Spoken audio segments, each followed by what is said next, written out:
I'm sure if we saw pictures of you at that age, you'd look like a baby too. I'm sure you would. Okay, so are we recording now?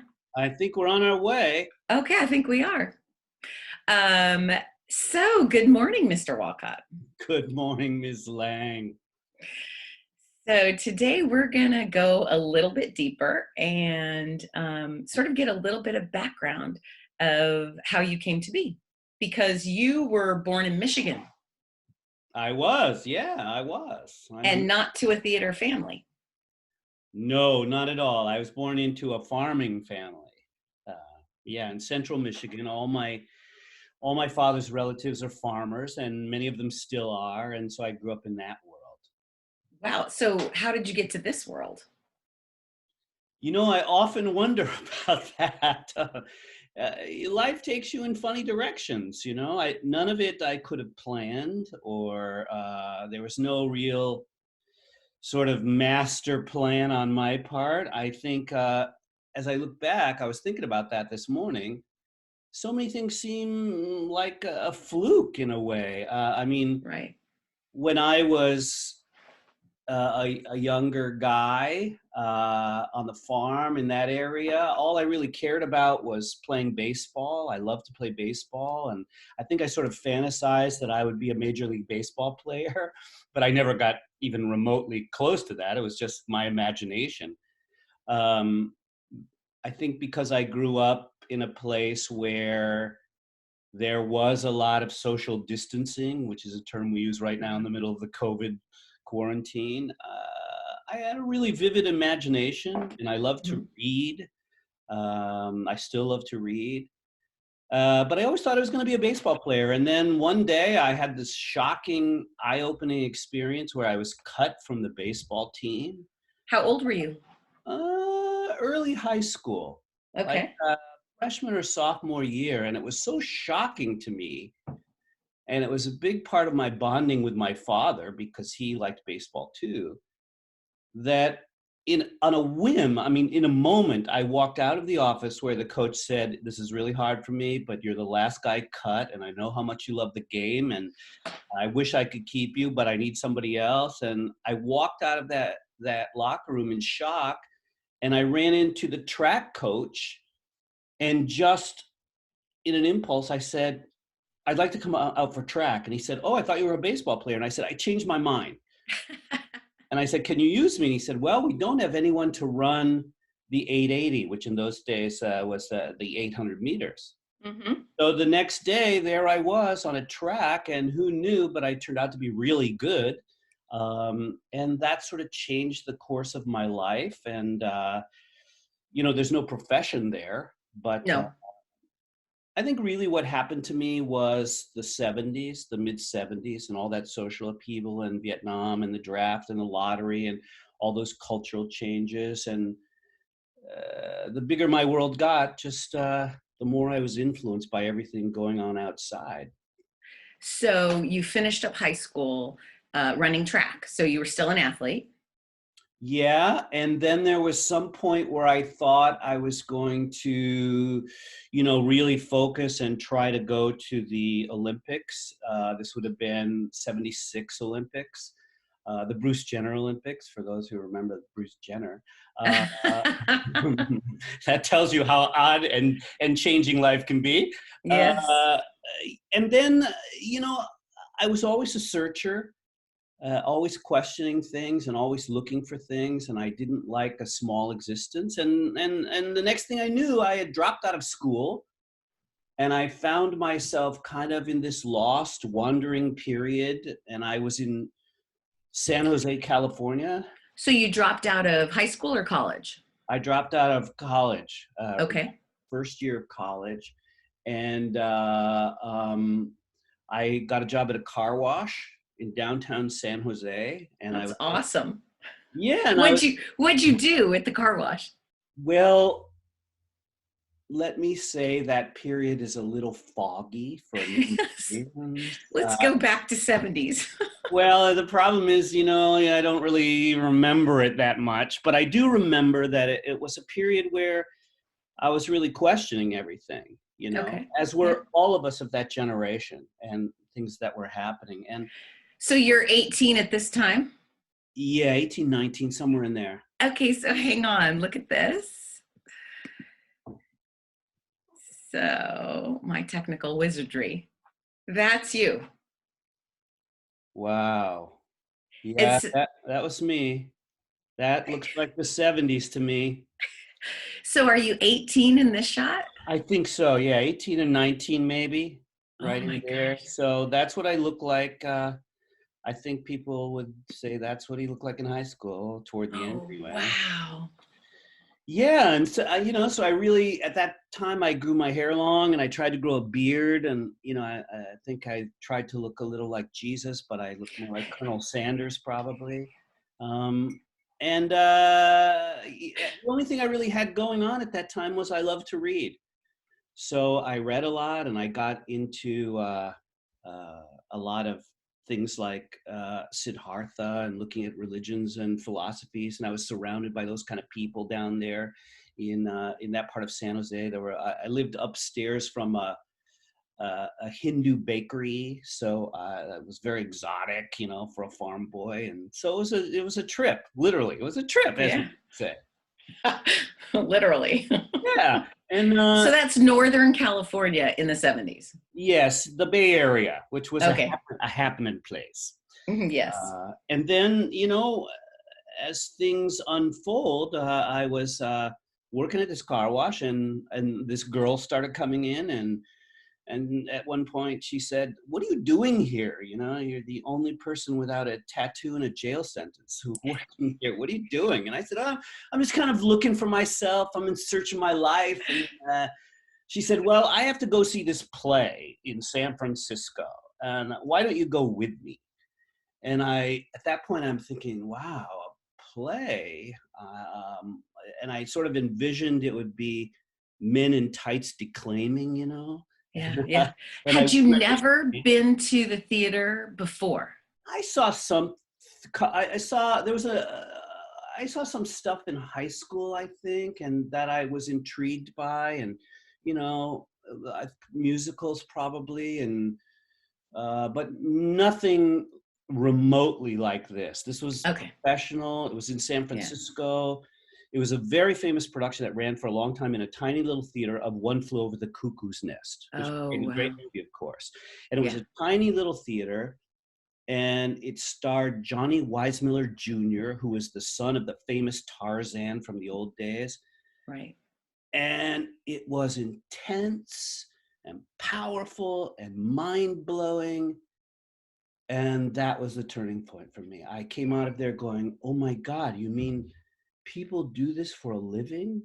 And she Right. said, "Well, they don't make very much money, but yeah." And I said, where do you go? What do you do this? And that was the beginning of it. And so the thing about, being an actor or an artist is that there isn't any plan, and there isn't anything that's progressive, or, you don't go from A to B to C to D. You just kind of go, "Okay, here's the diving board. There's the pool. Woo!" Right. In my business of the business class, I show a clip of J.J. Abrams. There's a great commencement speech he did for Sarah Lawrence. And he talks about like he had no plan. Like he just went from the next interesting thing to the next interesting thing to the next interesting thing. Yeah, and what a career. What a brilliant guy. Yeah. So then did you delve into San Francisco theater? Yeah, so the first thing I did was I thought, okay, what do I do? I need to get involved with some professionals and all this. So I looked around for classes and got involved in some local theater, and I realized that I had no idea what I was doing. I had no real training. I was way behind all the kids who had been doing theater all their lives. And so I took as many classes and in everything that I possibly could. And I just sort of started to make a plan for myself. I need to catch up. I need to work harder than everybody else because I'm not famous. I don't know anybody. I don't know how this works. So I got a bunch of jobs. I was still working at the car wash, and I was working in a plumbing supply warehouse, and I worked graveyard at Jack in the Box for a while. And it was all just, I started listening to music and I started reading, and I read every acting book, every acting book, and I just sort of tried to glean what was going on. And then again, fate, one day I saw this People magazine, and on the cover was Lee Strasberg's 70th birthday. And Okay. it said, this guy is the most famous acting teacher in America. And there were pictures of all these movie stars and stuff. And he's now old, and he teaches a little bit in New York and a little bit in LA, but this is the guru of great actors. Mm-hmm. So I thought, okay, I need to go find this guy. I need to go Right. find him. And LA was closer. So I saved my money, and one day I packed up my 1963 Volkswagen Bug. Awesome. Yeah, and drove to LA, drove to Hollywood. I Under didn't know any. 55 miles an hour. Yeah, yeah. And I remember on the way, I got an LA Times somewhere in Coalinga or someplace like that on Highway 5. And I started looking at apartments, and I found an apartment in Hollywood for $200 a month, I think, with a Oh my Murphy bed gosh. coming out of the wall. So I got this apartment at Hollywood and Hollywood Boulevard and Gower, right there. And I remember when I arrived, and I went up to Yamashiro, that Japanese Yeah. restaurant Yeah. above Yeah. Hollywood, and I stood there. It was pouring rain, and I looked Yeah. at LA, and I thought, this is it. Here I am. This is going to be my city. And I walked down Hollywood Boulevard where all the stars are, and it was pouring. That should have been it. That should have been a sign for me. Yeah. No. And the next day I found the Strasberg School, and I started there. And I walked by the Pantages Theater, which is still there and beautiful in Hollywood. And they were doing a show. They had a show there called Beatlemania. Right. But I'd love to see that. But the tickets were like $25. Yeah. Crazy. Yeah, and I said, I remember I went to the door there, and I said, I did some ushering up in the Bay Area. Could I usher and see the show?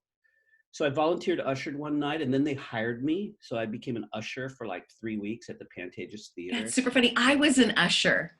I can't remember if it was at the Pantages. I forget what theater it was. I think it was at the Wow. Mark Taper. Wow. Yeah. Well, it's a great way because you get to see stuff, and I For thought, free. You don't have to pay for it. yeah, and wow, they do this every night, 8 times a week. How do they, But I was How brave. But you were how old then? So to just pick up all your stuff and move. Yeah, I turned at the Pantages in that first couple, I think that was like January of 1978. This was all orchards. That's what old people say. Yeah. And I turned 21, and I remember that when I turned 21, they were just renovating. They were going to open a new bar in the Pantages. Mm-hmm. And the guy was setting it up, said, oh, you're 21 today? Maybe you should come and be a bartender. And I said, oh, I'd love to do that. And so actually this guy taught me how to bartend, and I bartended there. And then I got a summer job at the Universal Studios as a tour guide. So I was on the lot. Oh, that's awesome. So that's what I did when I first came. And within 2 weeks, I got mugged on Hollywood Boulevard, and my car was stolen. And no. Welcome to the big city. Oh my gosh, were you hurt? No, I just got surrounded by a bunch of guys who tried to take my money, and I just gave it to them, and they pushed me around. And oh, John, that's horrible. Okay, so this next picture is a surprise because the internet is an amazing thing. So let me show you. So hang on, this is your 18-year-old, but look at this one. Oh, wow. And it's even autographed. And it's even autographed. They were selling this for like $100. On the internet? Yes. Wow. I didn't have to pay for it. That's clearly my I wish I were James Dean moment. No, I think you look exactly like Kirk Douglas. Wow. Don't you think? Look at those chiseled cheekbones. So how old are you here? Probably like 22 or 23. 23. And so how old are you in this one? Look at that hair. Oh, God. That's like Leif Garrett. Leif Garrett, that's a name I haven't heard in a while. Yeah, that's like my first headshot. So that's probably 22, 21, 22. Yeah. Okay. Oh my gosh, so young. Wow. So yeah, brings you back. Ravages of time, huh? Ravages of time. Oh, okay. So this is what I wanted to do. Hang on, I forgot. So since I didn't want you to be the only one that had to share their first headshot. Yeah. So I wanted to show you mine. Oh my gosh. Were you an Yeah, actress? I was after Wow. UCLA. I I only did. knew you as a casting director. Oh, look at you. Wow. Can you I believe that? I won't dare ask you what year that was, but Oh, it was the 90s. It was like the 90s. And it's everything I tell my kids not to do, like my arm. Like, what was I thinking? well, we all go through that. I remember at one point I was thinking, well, maybe if I shaved my head, I would get more work. And Oh then my I remember gosh. some girl saying to me, no, everyone loves your hair. And then I was like, okay, well, you just have no perspective, you know? No. Okay. That's So the hardest thing. one of the things that you keep bringing up is wherever you went, you learned something new and figured out a way to make money so that you could survive while pursuing your art. Yeah, because no one was taking care of me or No. supporting me, and there weren't, I didn't, I didn't. Again, I didn't know anybody, and I wasn't connected. So you kind of bang your head around for a while. I always say that, you know, the title of my memoirs will be "Banging My Head Against the Fourth Wall." Oh my God.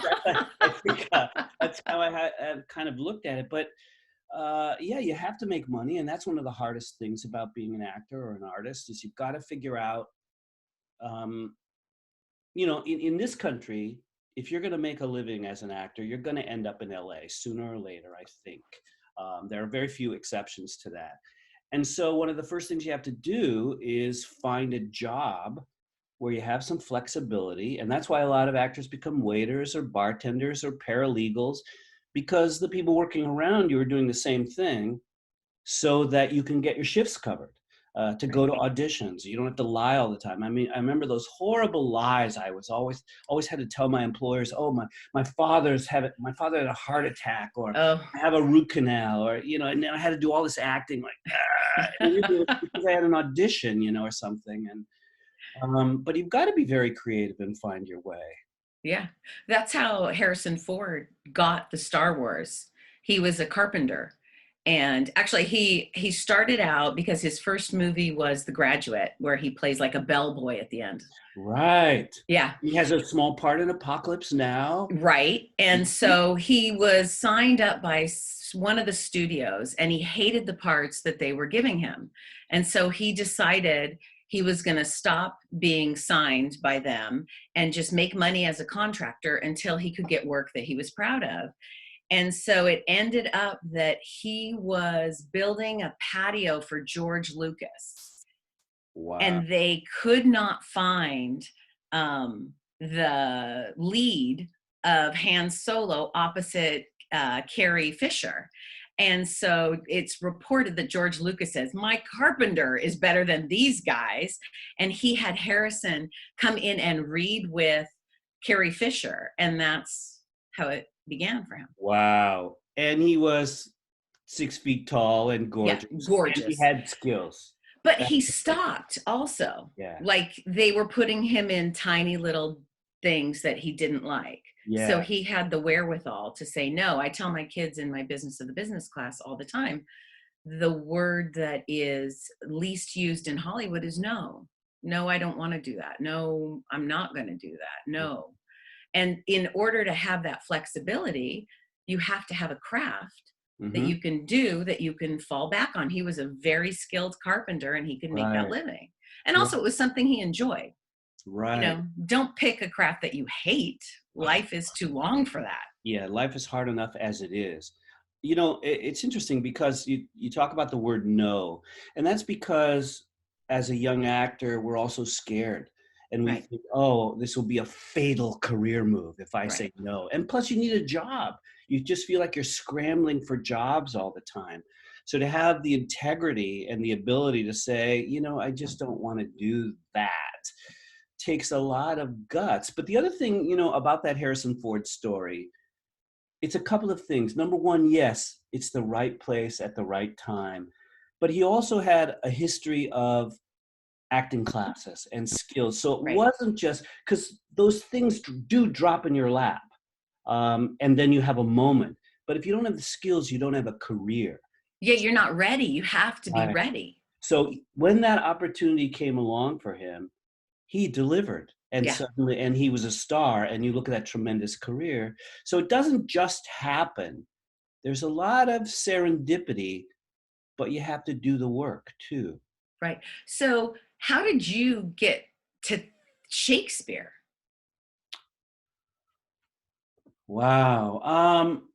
Like I said, I was a big reader, and I loved my hobbies have always been really philosophy and religion and politics and things like that.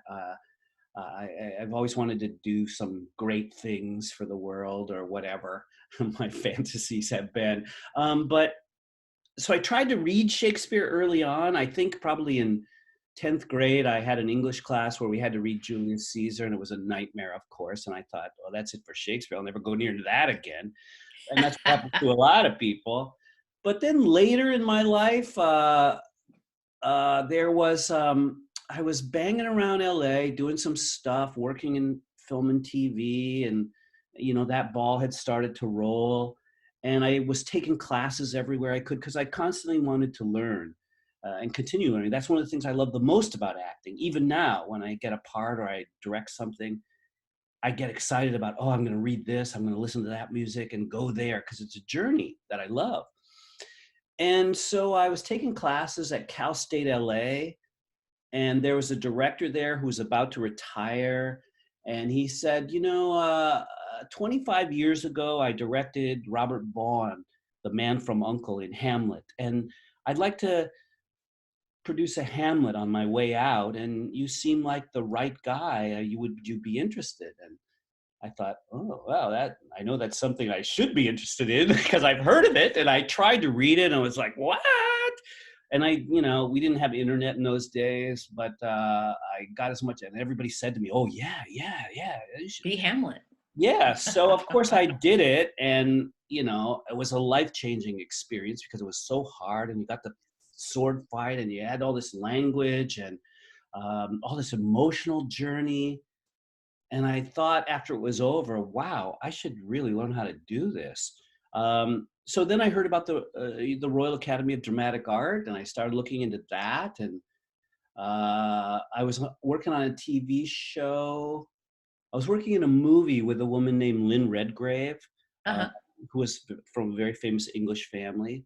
And she said, "Oh, you should go to RADA and go to school. I'll write a letter for you." And so that happened, and I went from being a Strasberg Method LA actor into the Royal Academy of Dramatic Art, which Holy is the mackerel. opposite. And they had a field day with me because I was so innocent and methody and all that.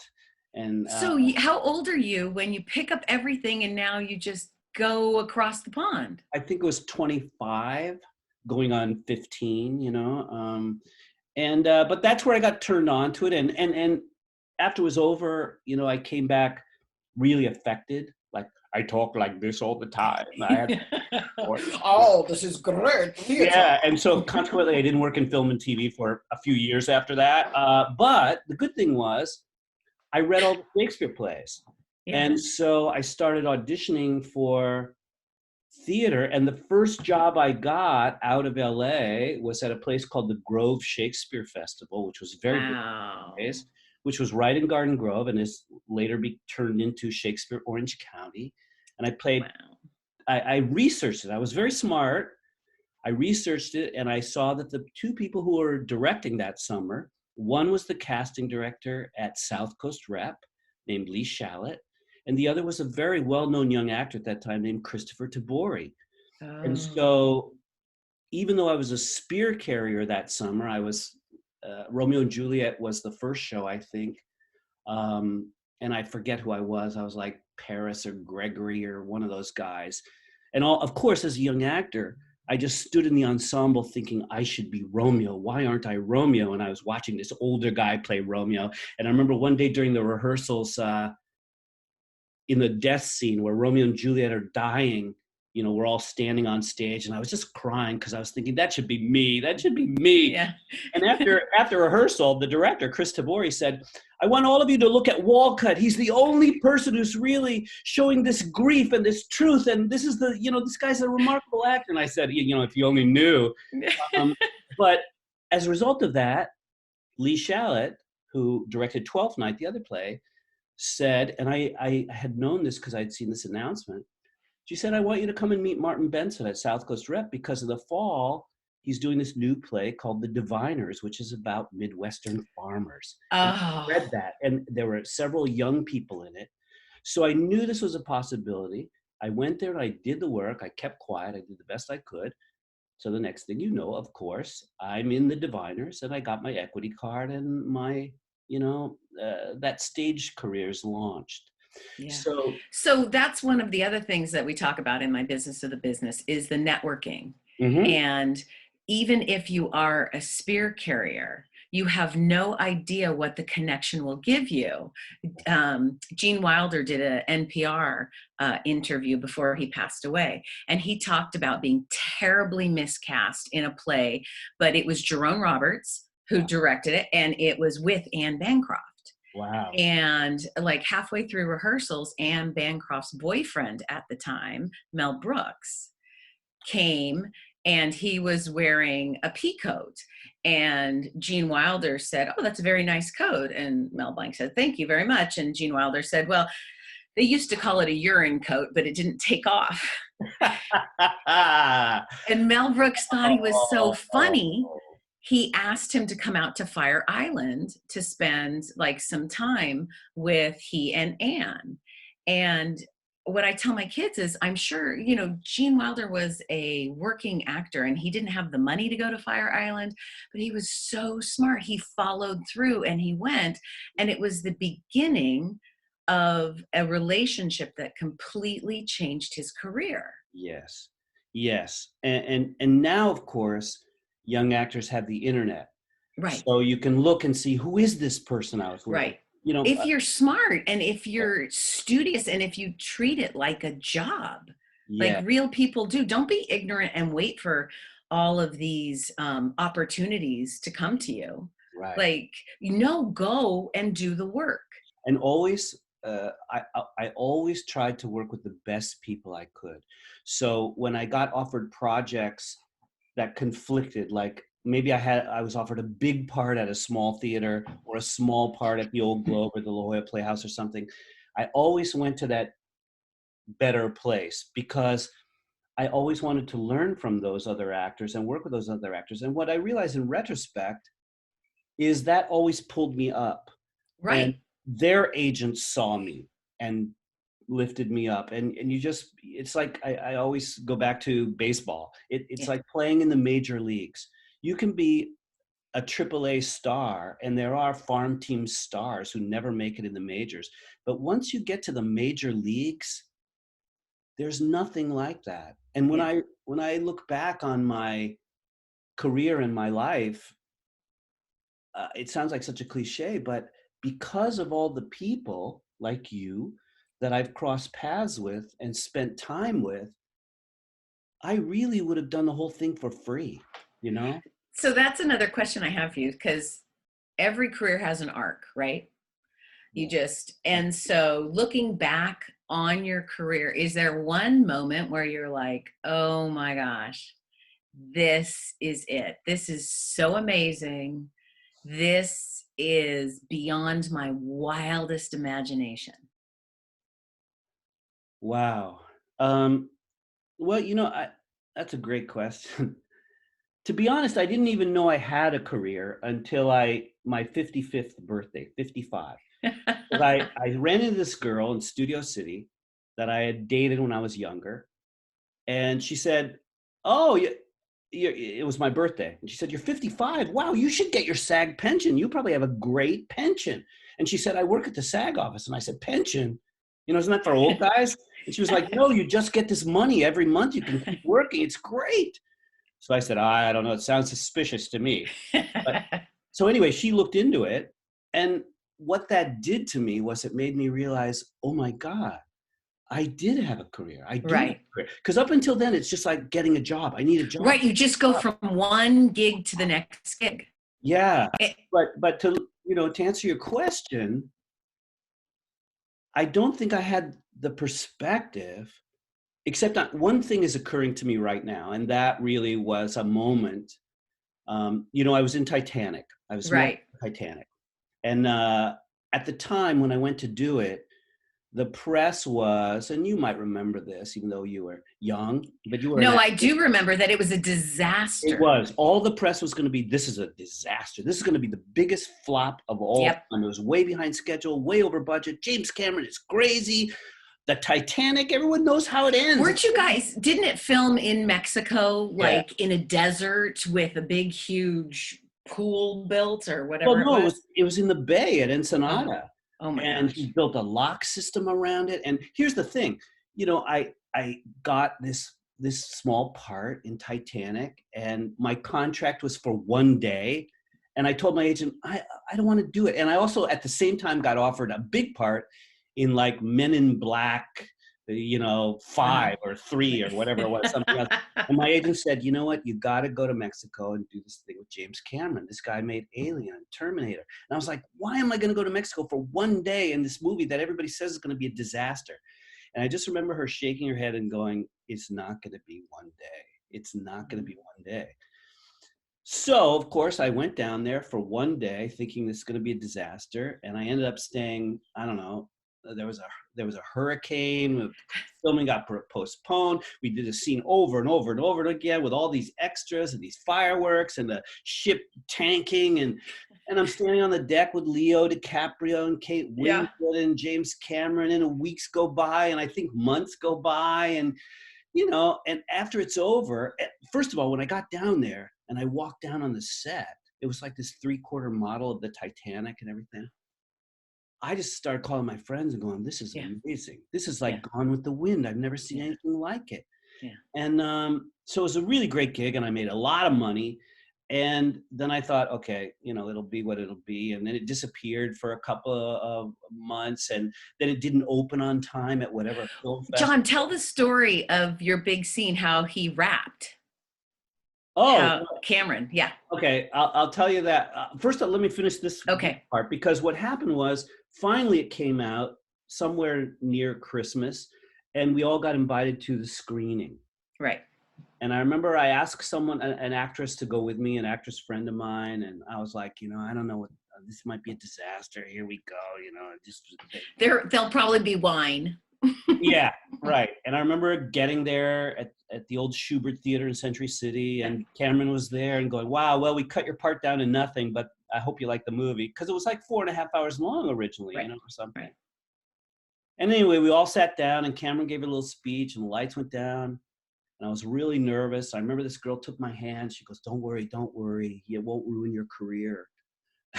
And then that James Horner flute music started. I know. It The was picture started so playing, beautiful. and we all started weeping. Yeah.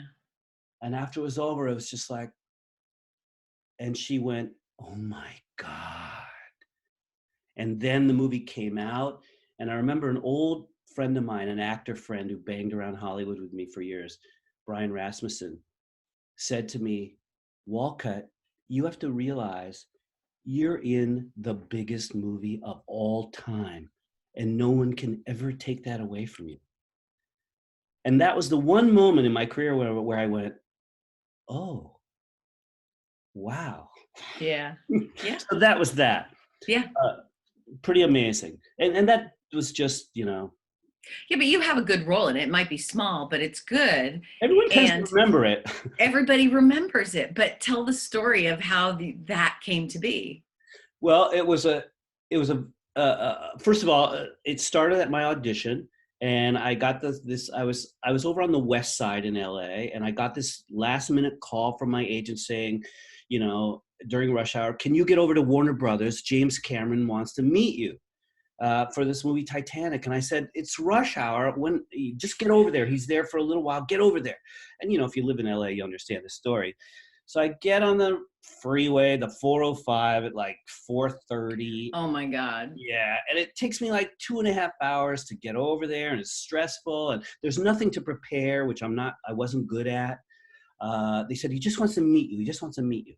So finally I get there, and I'm a little late, and this wonderful casting director, Mally Finn, God rest her soul, who, I love Mally Finn. I worked for Mally Finn. sweetheart, did you? Yes, she taught me so much. She was a teacher first and foremost, and she came to casting way late, like in her mid 40s. Yeah, she was And they old. told her she was way too old to ever have a casting career, and she just would not quit. And she was, boy, that work ethic.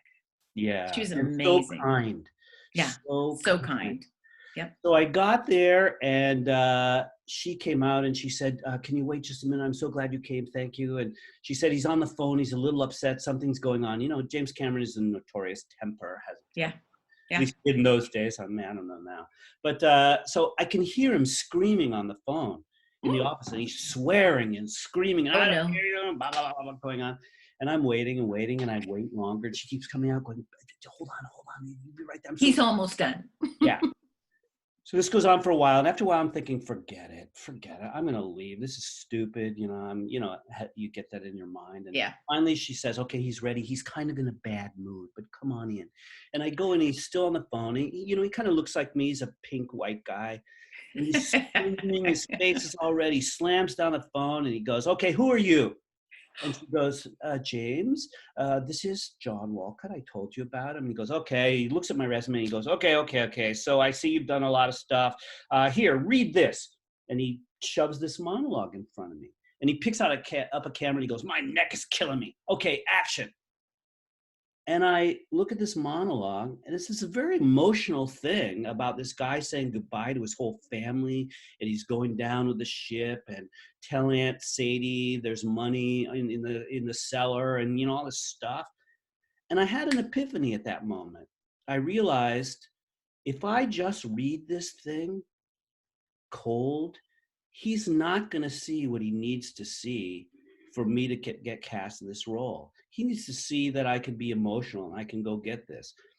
So I looked at it for a second, and I had never done this before in my life. I put the speech down, and I just looked into the camera. I took a deep breath and closed my eyes, and I thought, my life, this is the way it is. Here I am auditioning for the biggest movie in my whole life, and this guy's going to take it away from me by not letting me prepare.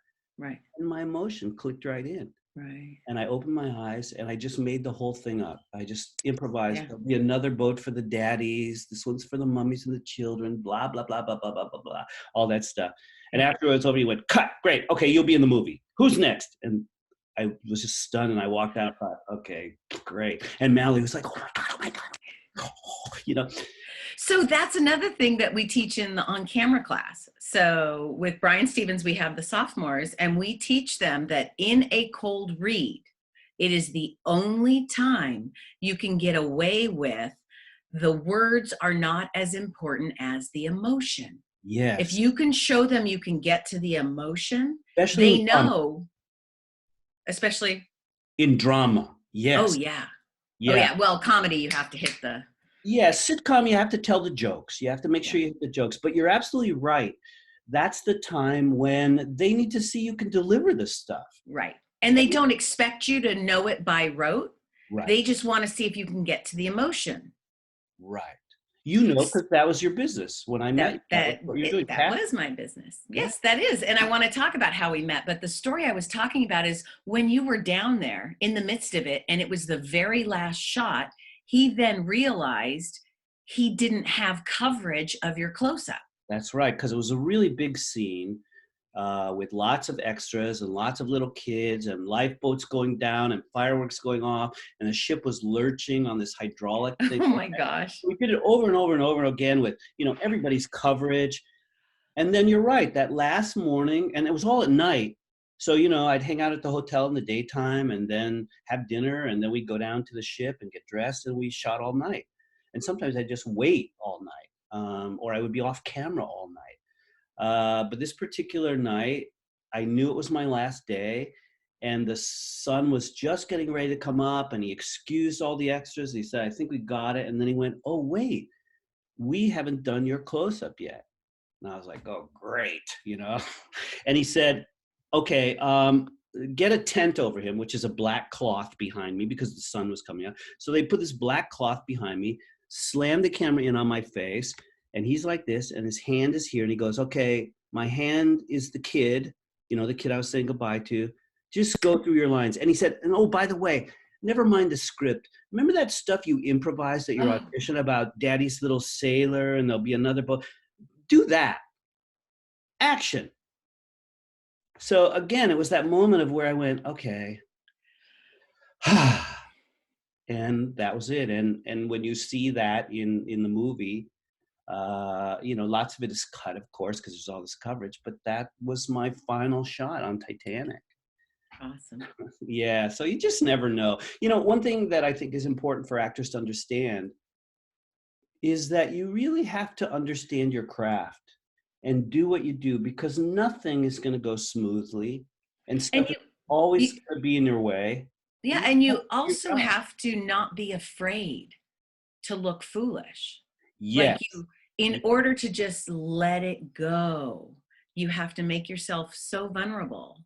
Yeah. And that's the thing. Like when you talked about watching One Flew Over the Cuckoo's Nest in the theater, once you've seen a production of really good theater, you understand that it's this connection. And part of that is because the actor has to completely lay themselves bare. Mm-hmm. Yeah, you have to go there. Yeah, you have to I go always there. think, you know, that's really my job, to go there. And that's part of what I've always enjoyed about it too. Okay, so how did you get to OSHA? You know, another just like sort of serendipitous. You know, I had been a guest artist a number of times at Shakespeare Orange County, which was run by my old friend Tom Braddock, who ran the company for 36 years or whatever. It used to be the Grove Shakespeare Festival, where I told you I got my first parts Mm-hmm. there, and subsequently later in my career, after I sort of established myself, I would come back every once in a while and be a guest artist. And I had done a couple of seasons in the mid, you know, few years ago, and Tom said, you know, I think I'm all done. I'm going to close it unless you want to take it over. And I was like, well, wow. He said, yeah, nobody wants to do it. It's really hard. And I'd done everything I wanted to do. And I mean, he'd done everything. Um, and I thought, wow, you know, and this was right after I'd turned 55 and had that epiphany about also, which also included, you know, I always thought of myself as a teacher. I wanted to be a teacher. I got my MFA very early because I knew I wanted to teach, but I was always busy. So it never happened. And then I thought, if I'm going to do that, So you went back to school, got your bachelor's, and got your master's. when I came to LA, yeah, and I started working in film and TV, and I was taking all those classes and stuff. And then I went to RADA, and then I thought, okay, things are happening. You know, I don't know where I'm going, but I know I had this fantasy that someday I'd go back to Michigan and I would teach at the University of Michigan and live on a That's farm, awesome. and I get everything would come together. Uh, but so I got my MFA at USC right when I came back from RADA very quickly, and yeah, I always joke about it. I bought my MFA at USC. Oh dear. I don't remember much of it, but you know, they took me and they gave me credit for studying abroad, so it was pretty swift and all that. So I thought, man, at 55, well, if I'm ever going to do any of that stuff, I better do it now because I'm there. So I said, okay, I'll take over this Shakespeare Orange County, but I want to do a couple of things. I want to get some young people in here, first of all, because it was getting old. Yeah. And so I started looking around at all the local high schools, and nobody had time to see me. Nobody was interested. And now that I work in a school, I understand why. Everybody's overwhelmed.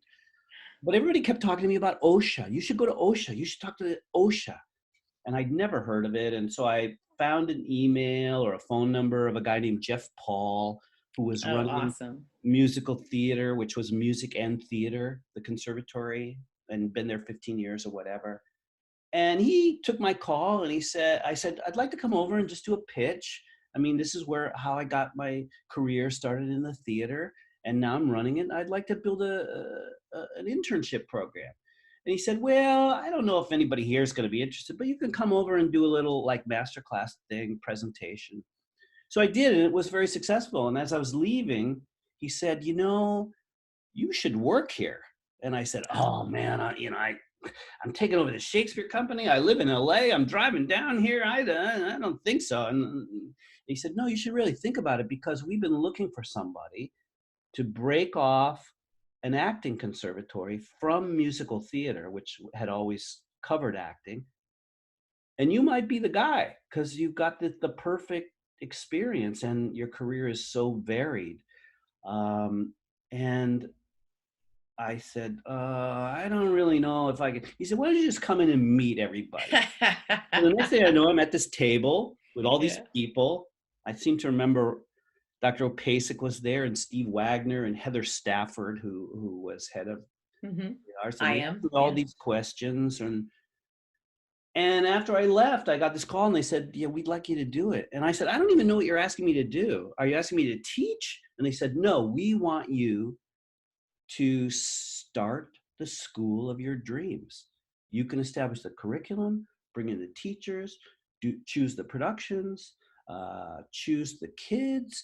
You just make this school.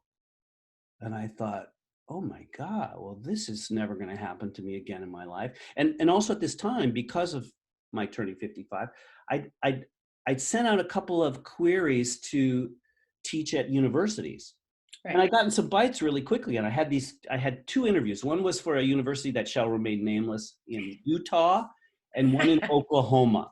Oh, wow. And both of them were interested. But what I learned in talking to them was they were kind of teaching the same thing that I learned. 30 years ago. Yeah. And they were Yep. grooming these students for a career in regional theater, which didn't Which doesn't exist exist anymore. anymore. And so I thought, am I really going to fit in these places? And then this OSHA thing happened. So I took it. And, that was, History. yeah, that's how it happened. So, what is the best thing about being the director of the acting conservatory at OSHA? Wow. Um, well, first and foremost, it's the students. Mm-hmm. The students are really inspiring. Mm-hmm. Can you And see this? oh yeah, Yeah. Look at your face. That's yeah. one thing I've always admired about you. You have a peace about you. Because I think one of the hardest things is maintaining your sanity in this business. Well, And, yeah. Sanity is relevant, but yeah. but when you look at your face, like you can tell you're so happy when you're with the kids. Well, thank you for saying that. Yeah, they remind me why I got into this in the first place, how much I loved it, and how passionate I was, and how life and death every decision was. And at this end of my perspective, it's nice to be able to give them really good training and hook them up with really good people like you and the other people on our faculty. And it's nice to be able to, put my arm around their parents and say, don't worry, It's going all to be turn out okay. right. And all the skills they're learning will be really useful, whatever they end up doing. And to tell the students, just work hard and be humble and align yourself with good, positive people, cut the haters out of your life Yeah. and move on, and things will take care of themselves. Yeah. Um, also in my travels, I've always been attracted to, like I said, philosophies and things like that. And in my adult life, I've always been a Zen kind of guy, that you just do the work every day and things take care of themselves. I look at it like, because I never really pursued a singular path. I never really said, I want to be a TV star. I want Right. to be a theater star. I want to work at Ashland. I want to be a star at the Oregon Shakespeare Festival. I just knew I wanted to be an artist. And so I went in every direction that took me. And it was all these different things that never really landed until I came to OSHA. And then suddenly, every bizarre experience I've ever had, every crazy thing I've done, like teaching in the Aleutian Islands in Alaska, or going to South Korea and directing children and film and TV, everything now meant something because it's all part of this training in this cultural world. So I look at it like we all have this canvas that is our lives. And every day we paint a little and we're in it. So we can't see it. You can look back and see a little bit of it, but you can't see it. And you're not going to see it till it's all done. But it's this canvas that's your life. And I think, you know, what you see in my face at those moments is that I know how lucky and happy and grateful I am to be able to be where I am now, because I always sort of had this fantasy that when I finished acting and finished the Hollywood hustle and all that stuff, that I would do something good for society. I thought I'll join the Peace Corps or something like that and give back. And I sort of saw myself digging trenches in Guatemala or purifying water in Africa. And You and Matt Damon. yeah, yeah, yeah. But then this came along, and I look at how many people that we potentially touch, and Right. hopefully in a positive way, that I think, what else could I be doing that could be so great? Um, and that's what I love about it. Awesome. Well, I think we've covered just about everything, unless there was something else you wanted to talk about. No, I think that's probably way more than anybody would sit through. Thank They're probably all gone by now anyway. you. And talk about how we met We did. on the We Ghost did. Whisperer TV series. I know. That's a whole nother kit and Yeah. caboodle. But that's what I talk with my kids about with the networking, because I came back to Orange County to take care of my mom. And once I was here, she got a little bit better. So I was like, well, I better work. And I too love to teach. And I said, well, I don't want to work at a high school. Just like, and I have my bachelor's, but I didn't have a master's. And someone said, you should look at OSHA. And I grew up in Orange County. I was like, what the hell is OSHA? Because it was just a tiny little, oh, I probably shouldn't have cursed, sorry. It was a tiny little school at Los Alamitos, right? So I just sent a blind cover letter, which never gets you a job, to Jenna DeLuca.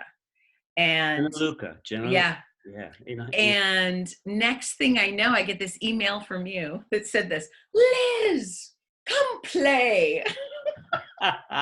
Because I had met you Right, on Ghost Whisperer. for the TV series Ghost Whisperer. Yeah. We were in the casting office. Which is another great story. Where is this? Hang on one second. Let me show you this. Look, there you are, Romano on Ghost Whisperer. Wow. I look like the Wicked Witch of the West. You were okay, so when this first started, so here is another thing. This is after Titanic, but again, this is a role that when you first started, all it was is the man in the black hat. Right. And it was at the end of a season leading into the next season. And they loved you so much. I think it lasted an entire season. Yeah, that was really another kind of trip. I don't remember how I stumbled into it, but I do remember that immediately there was like this response. And John Gray was the guy who was in charge. He's awesome. I love great him. Guy. Yeah. And I remember him saying to me something like, would you be interested in getting tied to this series for a while? And I was like, yeah, because it was the first season of the show. Yeah. And it had taken off. Jennifer Love Hewitt, God, what a great person. She's lovely. Just really a thrill. And they had just been picked up for the next season, a full season, which is very unusual, commitment. And John Gray said, well, I've got this character and you're going to be her nemesis. She brings people to the light. you're going to bring people to the dock. And I thought, wow, that sounds like fun. And he said, you'll be in the last episode of the first season, and then we'll tie you into the second season, and it'll be this big thing.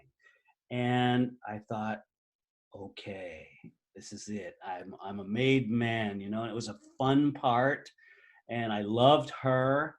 So I thought, this is very cool. And sometimes this gets me to, sometimes there's a heartbreak involved in this business too. Yeah. Yeah. And at that time, CBS and those people were saying to me, you can't take anything else. You can't do any other jobs on CBS. You can't commit to anything else because this is going to be really big. We're going to promote this. You're going to be her arch rival. We got picked up for a whole season next year. You're on your way, pal. And I thought, I was so excited. And then that other woman left. What was her name? Aisha Tyler? Yeah. Yeah. Yeah. Yeah. Left the show. Well, you killed her. Is that what happened? Yeah. Yeah. You wanted to take her to the dark side. It was a mistake because what happened was, Everybody hated you.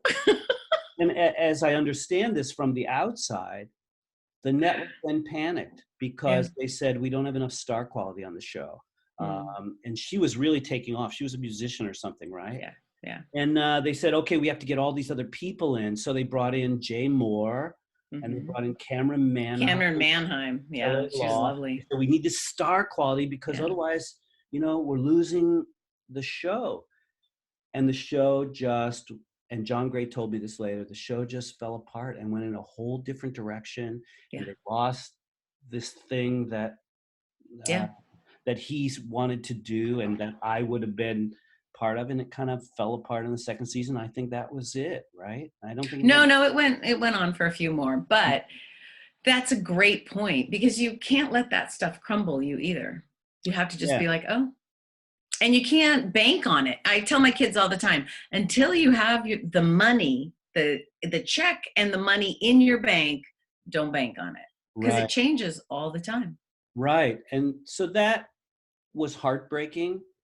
And I right away fled to the theater. You know, that's the way I would deal with it. Okay, I'm going to play Richard III. That'll keep me busy for a while. I'm going to be through that. So that's kind of how I always dealt with it. I love that you say that because, of course, my last photo, can you see that, is Richard III. That was at Shakespeare Orange County. That's awesome. Wow. Super, super awesome. Well, my friends, you have made my life so much better because I would never have become a teacher without you. And I love my seniors. Yeah, and they love you, and you're a great teacher. You're a great asset to them. You know, when I came here, I thought we must have a class that is business of the biz. What do you do when you get out of here? Where do you go if you don't go to college? Or, you know, because actors don't necessarily need to go to college, and some shouldn't.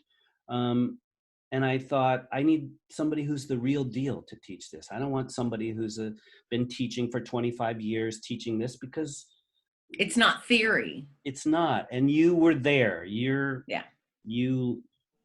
were in the trenches with me and everybody else. Well, we're all in the trenches now.